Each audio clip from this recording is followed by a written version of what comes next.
Function क्या होते हैं, इन्वर्टिबल होने के लिए किसी फंक्शन को क्या क्या चीजें आवश्यक हैं। किसी भी फंक्शन को इन्वर्टिबल होने के लिए उस फंक्शन का वन वन होना जरूरी है, माने इंजेक्टिव होना जरूरी है। इससे मैं आपको समझा चुका हूं कि वन वन से क्या मतलब है कि आउटपुट सेट का हर एक एलिमेंट है, जो भी इनपुट सेट की किसी भी एलिमेंट से अगर वो रिलेट कर रहा है तो वो केवल और केवल एक ही एलिमेंट से रिलेट कर रहा हो।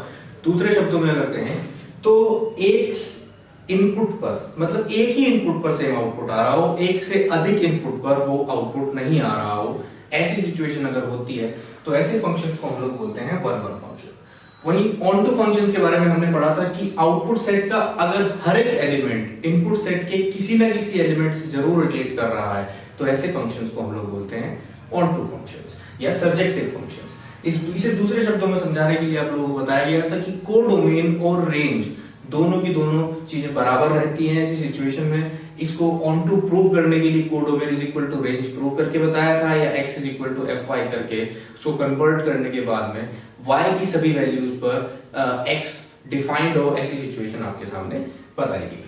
इन्वर्टिबल से इन्वर्टिबल फंक्शन होने का क्या मतलब है, उससे क्या हमें क्या चीजें मिलती हैं, वो भी चीज हम देख लेते हैं। मान लीजिए हमें कोई फंक्शन दिया हुआ है y is equal to fx। यहां पर आपको दो वेरिएबल्स नजर आ रहे हैं y और x, जहां पर x इंडिपेंडेंट वेरिएबल और y डिपेंडेंट ऑन x है। x आप इनपुट करेंगे और उस पर डिपेंडेंट आपको y मिलने वाला है। x इनपुट है, y हमें आउटपुट मिलेगा, y हमें आउटपुट मिलने वाला है। ऐसी सिचुएशन आपके सामने बन करके आती है। For example y is equal to sine x या y is equal to x square या y is equal to modulus x absolute value function या y is equal to signum x या y is equal to greatest integer function. जो भी जितने भी तरीके के फंक्शंस हो सकते हैं, चाहे वो आपका एक सिंपल पॉलिनोमियल फंक्शन बनकर के आ रहा हो या ट्रिग्नोमेट्रिक फंक्शन हो, इन सभी में आप देख पा रहे होंगे कि x is independent variable and y is dependent on x, will input x and will get y। Okay, तो यहां पर ये चीज हम देख पा रहे होंगे कि x इनपुट है और y आउटपुट है। इन्वर्टिबल फंक्शन से मतलब ये है कि इन्वर्टिबल से हम करेंगे क्या, क्या मतलब है इस चीज का कि हम y इनपुट करें और x हमें मिल जाए। कुछ इस तरीके की सोच हमारे सामने रहेगी। जैसे मान के चलिए y is equal to sine x में आपने x इज इक्वल टू अगर 60 डिग्रीज रखा और पाई बाई 3 रेडियन रखा तो y हमें मिल जाएगा √3/2। लेकिन सिचुएशन ऐसी भी होनी चाहिए थी हमारे सामने कि अगर मैंने इसमें √3/2 y की जगह पे रखा तो साइन x y की जगह पे हमने रिप्लेस किया √3/2, तो what should be the value of x for which sin will output √3/2। तो ऐसी सिचुएशन ये पता करने के लिए क्या ये पॉसिबल है भी या नहीं, और अगर पॉसिबल है तो फिर उस पे हम ये चीज पता कर सकते हैं इसको इनवर्स फंक्शन बना करके। ठीक है, आउटपुट जैसे इसमें आप देख पा रहे होंगे कि एंगल इनपुट है और आउटपुट एक हमें रेशियो मिलता है, ratio of two sides of right angle triangle. Simply अगर आप सिंपली समझें इस चीज को, तो अगर मैं इसका इनवर्स फंक्शन सोचने लगूं तो मैं इनपुट करूंगा रेशियो ऑफ टू साइड्स और मुझे आउटपुट मिलने वाला है एक एंगल जो कि रेडियन में रहेगा। ये हम लोग समझ चुके हैं कि एंगल को जब हम रेडियन में क्यों कन्वर्ट करते थे। रेडियन में ग्राफ में बनाते समय अगर हम ग्राफ पेपर पे उसको करें तो रेडियन में कन्वर्ट करना थोड़ा ज्यादा बेहतर रहता है, क्योंकि आप डिग्रीज को ग्राफ पेपर पे प्लॉट ऐसे नहीं कर सकते हैं, इसलिए हमने रेडियन में कन्वर्ट किया था और रेडियन में कन्वर्ट करने के बाद में फिर हमने उसको ग्राफ बनाया था। ठीक है, तो ये छोटी छोटी चीजें हैं। अगर हम इनवर्स फंक्शन के बारे में अगर जानना चाहें तो ऐसा हमें मिल सकता है। ये बहुत जरूरी चीज है। अगर हम इस चीज को नहीं समझ पाएंगे तो हमें इनवर्स ट्रिग्नोमेट्रिक फंक्शन की जो सोल है वो नहीं पता चल सकती है। अगर आप उस चीज के बारे में जानना चाहते हैं तो आपको सबसे पहले इन्वर्टिबल फंक्शन को पता करना होगा कि इन्वर्टिबल फंक्शन होता क्या है। उसको वन वन होना जरूरी है और ऑन टू होना जरूरी है। ठीक है,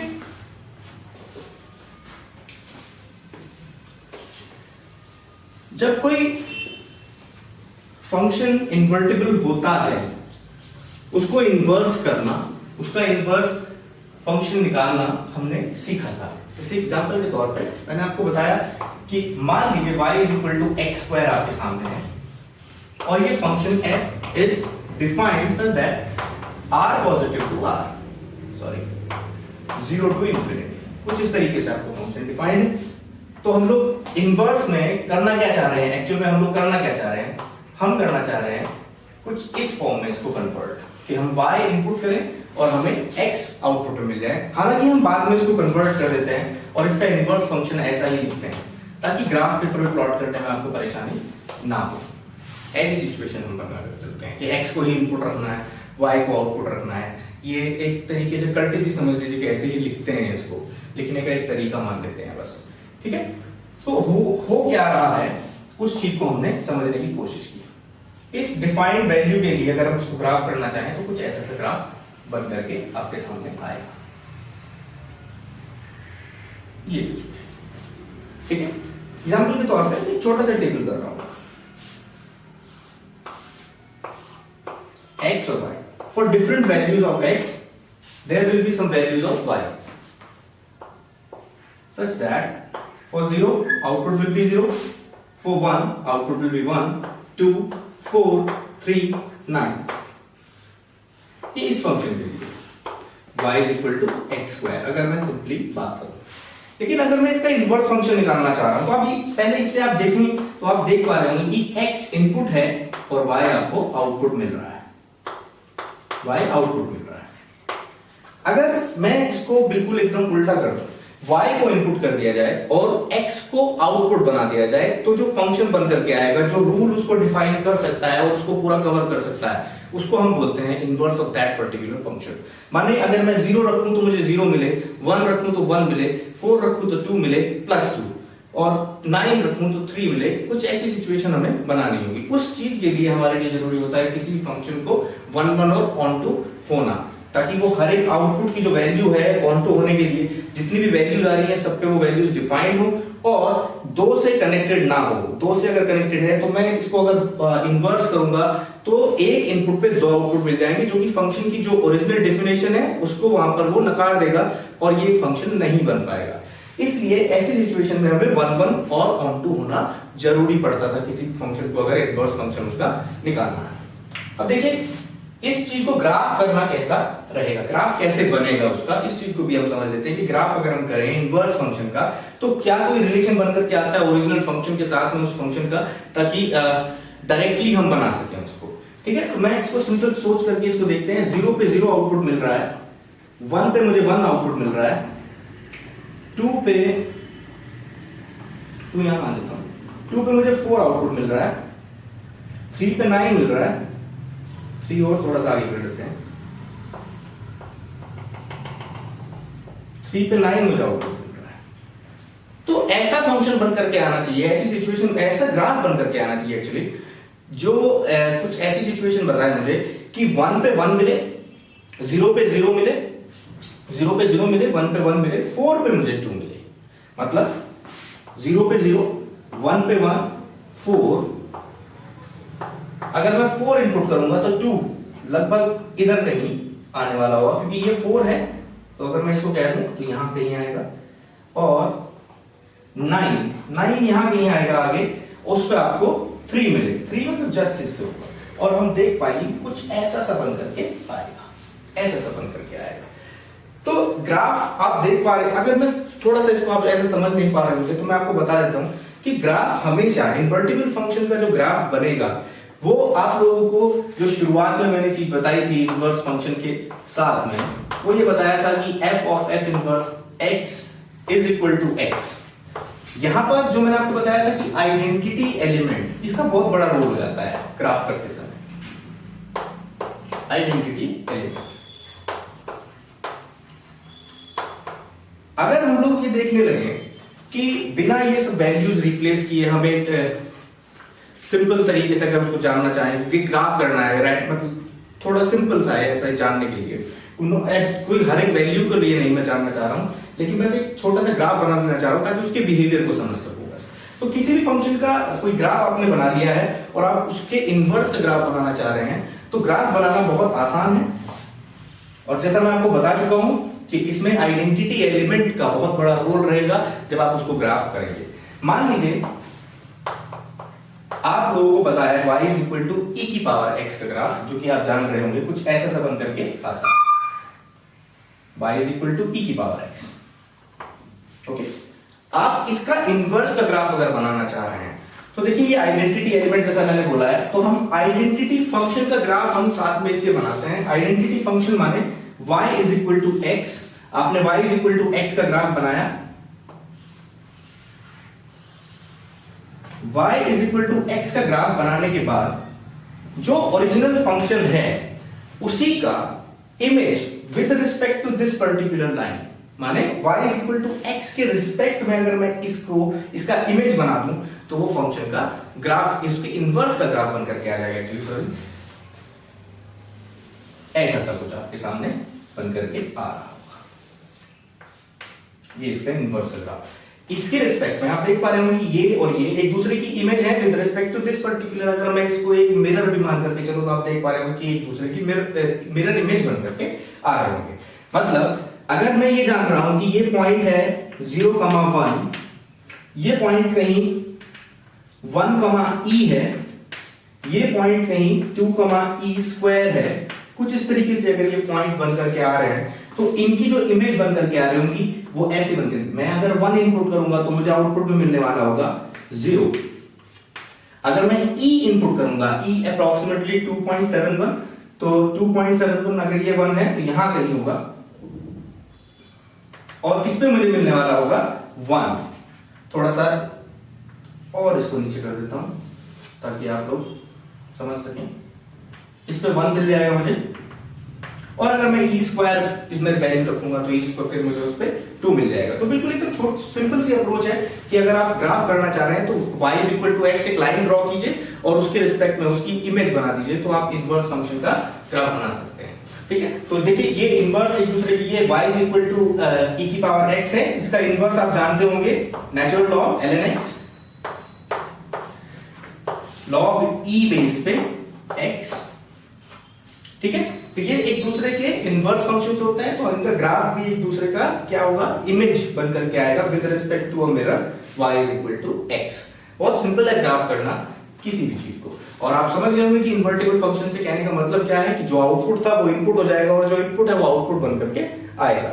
यही अप्रोच हमारे सामने बन करके आती है इनवर्स ट्रिग्नोमेट्रिक फंक्शन में। कंप्लीटली वही अप्रोच है, सिंपल अप्रोच है कि आपको अगर रेशियो दिया हुआ है तब आप कैसे पता करें कि किस एंगल पे वो वैल्यू मिल रही हो।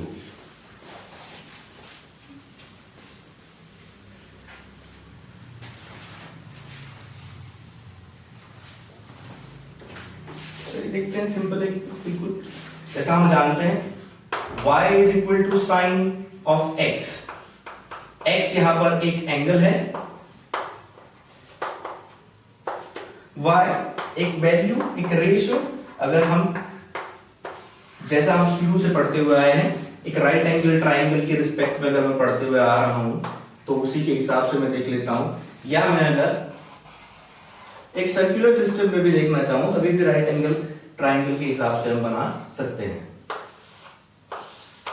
ठीक है, तो इस तरीके से हम लोग देखेंगे इसमें कि अगर एंगल इनपुट जा रहा है और आउटपुट में हम लोगों को रेशियो मिल रहा था ट्रिग्नोमेट्रिक फंक्शन में, तो इनवर्स ट्रिग्नोमेट्रिक फंक्शन में क्या मिलने वाला है हम लोगों को कि हम इनपुट करेंगे रेशियो और आउटपुट मिल जाएगा एंगल। जैसे एग्जांपल के तौर पे y is equal to sine theta और y का वैल्यू आपने रखा 1/2।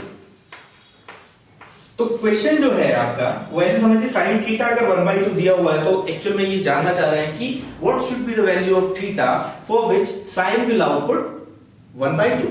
ठीक है, विद सम रिस्ट्रिक्शंस। वो रिस्ट्रिक्शंस भी क्योंकि साइन जो है 1/2 बहुत सारी जगहों पर देगा, इसलिए हम लोगों को एक कोई ना कोई सिस्टम बना करके चलना होगा जिससे कि हमें एक पर्टिकुलर वैल्यू मिल जाए, जो एक प्रिंसिपल वैल्यू के तरीके से हम कहें। या हम लोग हमेशा ऐसा नहीं कर सकते हैं कि एक ही आपने 1/2 रखा और उसका आंसर बहुत सारे आउटपुट्स आ जाएं, क्योंकि एक इनपुट पे बहुत सारे आउटपुट अगर आ जाते हैं तो वो एक फंक्शन नहीं बन करके आता है। ठीक है,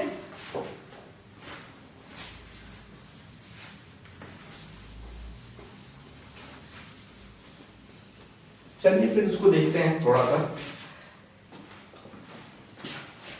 जैसा मैंने बताया आपको y is equal to sine theta. तो सबसे पहले इस चीज को लिखा कैसे जाता है, इनवर्स ट्रिग्नोमेट्रिक फंक्शन को अगर हम लिखना चाहें तो हम लिखते कैसे हैं, theta is equal to arc sine x और theta is equal to sine inverse x. Theta is equal to sine inverse x. ठीक है, ये शुरुआत में इस तरीके को इस्तेमाल किया जाता था क्योंकि टाइपराइटर्स में हम लोग इसको इस तरीके से नहीं लिख पाते थे, तो पहले ऐसे ही लिखा जाता था। लेकिन जब हम जान गए कि कंप्यूटर्स में, लैपटॉप्स में जो भी आप लिखते हैं उसको टाइप करना इसमें आसान हो गया, तब से इसको ऐसे लिखा जाने लगा। टाइपराइटर्स के टाइम पे इस तरीके से लिखा जाता था, आर्क साइन एक्स। ठीक है, तो साइन इनवर्स एक्स, सबसे पहली बात तो यहां पर ये रहेगी कि साइन इनवर्स एक्स का मतलब बिल्कुल भी ये नहीं है,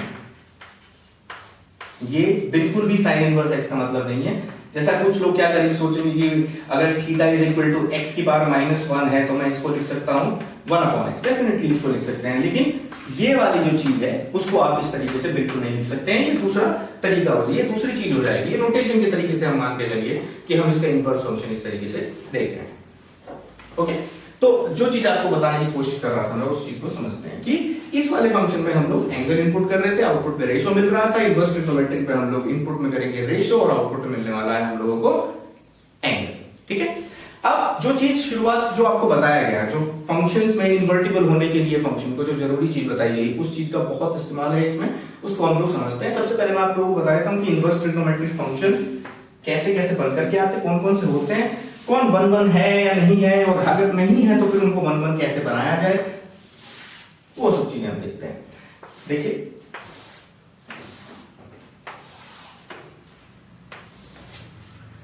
सबसे पहले y is equal to f x, function क्या है, साइन एक्स है, कोसाइन एक्स है, टैन एक्स है, कोसेक एक्स है, sec x and cot x. इनके रिस्पेक्टिव डोमेन्स हम लोग देखेंगे। हम लोग जानते हैं कि साइन एक्स का जो डोमेन है all real minus odd multiples of 90 degrees where n belongs to integers. Cosec x r minus n pi, okay, 90 degree के इवन मल्टीपल्स को हम अगर ऑल रियल से हटा देते हैं तो ये इसका डोमेन बनकर क्या आता है, sec x का बिल्कुल same to same tan x जैसा, n pi plus pi by 2 and cot x n pi। Domain के बारे में आप लोग जानते ही होंगे कि डोमेन वो इनपुट सेट के वो सभी एलिमेंट्स हैं। अगर आप रिलेशन की बात करते हैं कि इनपुट सेट के वो सभी एलिमेंट्स जिन पर आउटपुट डिफाइंड होता है उनको हम डोमेन बोलते हैं। और अगर फंक्शन की बात करें तो हम लोग कि जो इनपुट सेट अगर डिफाइंड है तो सबके सब वैल्यूज पर उन पर वैल्यू डिफाइंड होगी ही। अगर नहीं है तो हम रियल वैल्यूड फंक्शन के रिस्पेक्ट में हम उसका डोमेन निकाल भी सकते हैं। डोमेन में वही वैल्यूज आएंगी जो जिन पर आउटपुट डिफाइंड होता है फंक्शन के लिए। फिर आती है बात रेंज की कि रेंज क्या है। अपने रिस्पेक्टिव डोमेन में कोई भी फंक्शन कहां से कहां तक आउटपुट कोई देता है वो उसका रेंज होगा। जैसे साइन एक्स आप कोई भी वैल्यू रखिएगा -1 से 1 के बीच में ही देगा। सिमिलर बिल्कुल एकदम कोसाइन भी यही, और tan ऑल रियल या अगर कहें -∞ से लेकर के इन्फिनिटी सभी वैल्यूज को ये कवर कर लेता है। कोसेक एक्स की अगर हम बात करें all real except for -1 to 1, -1 से 1 के बीच की कोई वैल्यू नहीं आएगी। इसके अलावा ये सभी वैल्यू आउटपुट कर सकता है। सेक एक्स भी बिल्कुल सेम टू सेम -1 से 1 के बीच की कोई वैल्यू नहीं आएगी और बाकी सभी वैल्यूज ये कवर कर सकता है। कॉट एक्स बिल्कुल ऑल रियल वैल्यूज सभी वैल्यूज या -∞ से ∞ अगर हम कहना चाहें। ठीक है, ये सब चीजें इस तरीके से ये सभी फंक्शन ट्रिग्नोमेट्रिक फंक्शन है, उनके रिस्पेक्टिव डोमेन्स, उनके रेंज। ठीक है, अब इनको समझते हैं। इनके ग्राफ्स आप लोग जानते होंगे, मैं थोड़ा सा एक आइडिया दे देता हूं आप लोगों को कि क्या है किन किन फंक्शन से ग्राफ और क्या वो 1 है या नहीं है। तो y is equal to sine x का हम लोग ग्राफ देख रहे हैं। सबसे सिंपल है, सब लोग पढ़ चुके हैं इस चीज को। अगर हम लोग इसको देखें तो फिजिक्स में तो क्या सभी पूरा मैथ्स का ही इस्तेमाल ज्यादातर आपको मिलेगा, लेकिन सबसे ज्यादा आपने पूरा चैप्टर पढ़ा होगा सिंपल हार्मोनिक मोशन, तो उसमें आपने पाया होगा कि साइन और कोसाइन का बहुत अधिक यूज होगा। वहां पर आपने बहुत बार ये ग्राफ देखा होगा, बार बार ये ग्राफ देखा होगा। कुछ इस तरीके से बनते हुए।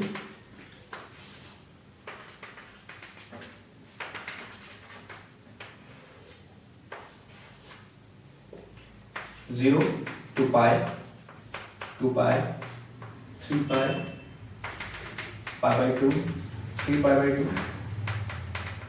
Five pi by two and so on. ये पूरा उधर भी, क्योंकि ऑल रियल वैल्यूज पे डिफाइंड है, ठीक है, उधर भी ऐसे ही और इधर भी ये इनफाइनाइटली ऐसे ही चलता चला जाएगा।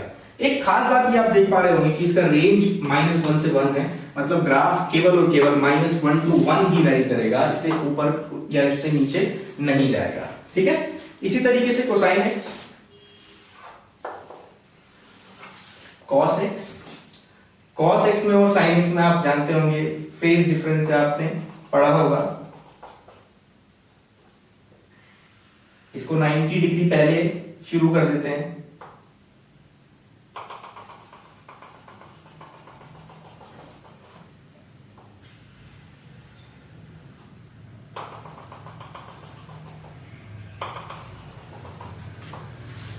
कुछ इस तरीके से इसको बनाते हुए आगे तक ले जा सकते हैं और पीछे भी इसको ऐसे ही ले जाया जा सकता है। ये साइन एक्स और कोसाइन एक्स दोनों की वैल्यूज कुछ ऐसे ही आप जानते हैं कि -1 से 1 की वैल्यू करेंगे, जैसे आपके सामने लिखा भी हुआ है कि इनका रेंज -1 to 1, -1 to 1, ठीक है। इसी तरीके से अगर tan x का ग्राफ हम लोग करने लगे तो tan x को भी देख लेते हैं, tan x का ग्राफ कैसा बन करके आएगा, और फिर इसके बारे में थोड़ा जानने की कोशिश करेंगे कि क्या चीज हम जानना चाह रहे हैं इनवर्स ट्रिग्नोमेट्रिक फंक्शन में और ट्रिग्नोमेट्रिक फंक्शन से क्या क्या चीजें समझ में आती है। तो tan x का ग्राफ आपने पढ़ा होगा, कुछ ऐसे बन करके आता है सभी रिस्पेक्टिव वैल्यूज के लिए।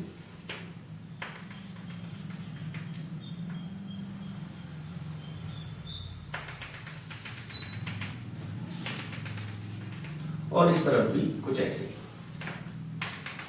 0 pi by 2, 3 pi by 2, minus pi by 2, -3 pi by 2 and so on, ठीक है। देखिए इन सब चीजों को देख करके और उस टेबल को देख करके हम लोग एक चीज जान सकते हैं कि डोमेन को आप देखें, जितनी भी वैल्यूज रहेंगी इनपुट की उन सभी पर आउटपुट डिफाइंड आउटपुट आ रहा है, तो ये सभी की सभी इसके डोमेन में आ रही है, ऑल रियल वैल्यूज का डोमेन है। सिमिलरली कोसाइन एक्स के लिए भी सभी की सभी वैल्यू। लेकिन अगर मैं देखूं tan x को, तो tan x हर एक 90 डिग्री का जो ऑड मल्टीपल आ रहा होगा उस ऑड मल्टीपल के लिए वैल्यू नॉट डिफाइंड आपके सामने आ रही है, तो वो उसके डोमेन में नहीं होगा, क्योंकि हम लोग जानते हैं कि डोमेन में वही वैल्यूज होंगी जिन पर आउटपुट डिफाइंड वैल्यू आ रहा हो। तो अगर ऐसी सिचुएशन बनकर क्या आती है तो हमें उसको बाहर निकालना होगा वैल्यूज को, ताकि वो एक फंक्शन बना रहे, फंक्शन में डिफाइन की, क्योंकि डोमेन हो ही नहीं सकती है वैल्यूज, तो हमने निकाल दी है इसमें 90 डिग्री या मैं कहूं पाई बाई 2 के जितने ऑड मल्टीपल्स हैं सबको हमने उससे बाहर निकाल दिया है, ठीक है। तो सिंपल बिल्कुल एकदम ये है कि डोमेन और रेंज के कॉन्सेप्ट को समझना।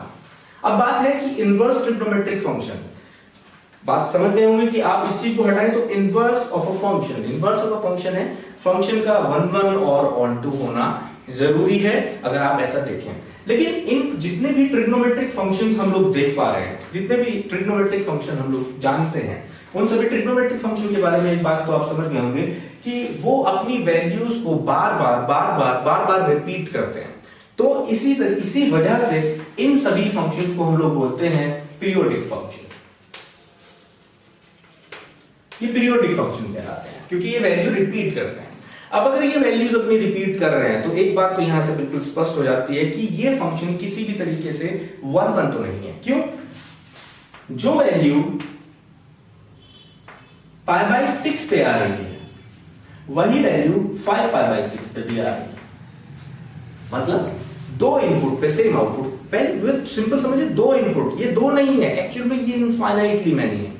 लेकिन अगर मैं समझूं बात को यही नकार देना काफी है कि अगर दो इनपुट पे सेम आउटपुट आ रहा है तो वो एक 1 1 फंक्शन नहीं हो सकता है। या एक और चीज मैंने आपको सिखाई है कि हम एक हॉरिजॉन्टल लाइन टेस्ट करते हैं।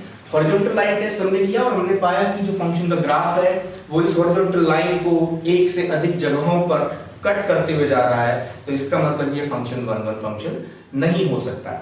सिमिलरली ये फंक्शन भी 1 1 फंक्शन नहीं है। इसी तरीके से आप इसको भी देख पा रहे होंगे कि ये भी एक 1 1 फंक्शन नहीं है, मतलब इनका इनवर्स इस तरीके से निकालना असंभव।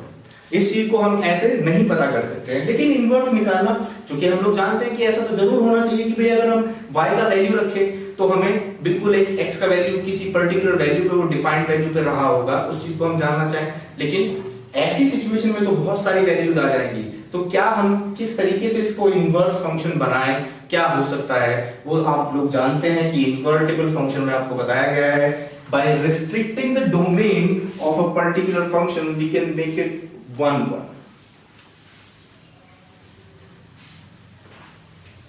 चलिए देखते हैं कि किस तरीके से इसको रिस्ट्रिक्ट करते हैं और क्या होता है उससे रिस्ट्रिक्शन का।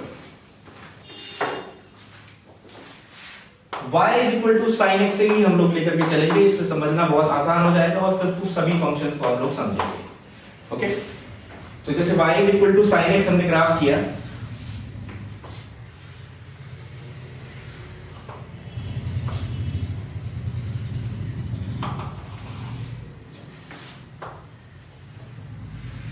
चूंकि ये फंक्शन आप जानते हैं कि ये 1 1 नहीं है, तो 1 1 हम बना सकते हैं इसको। हम एक इसमें इस पूरे ग्राफ में से एक ऐसा पोर्शन कट कर सकते हैं जो कि इसकी सभी वैल्यूज को, सभी आउटपुट्स को कवर कर सके, और हम ये पाएं कि उस पर्टिकुलर ब्रांच के लिए ये सभी की सभी वैल्यूज को कवर कर ले और 1 1 रहे। मतलब अगर मैं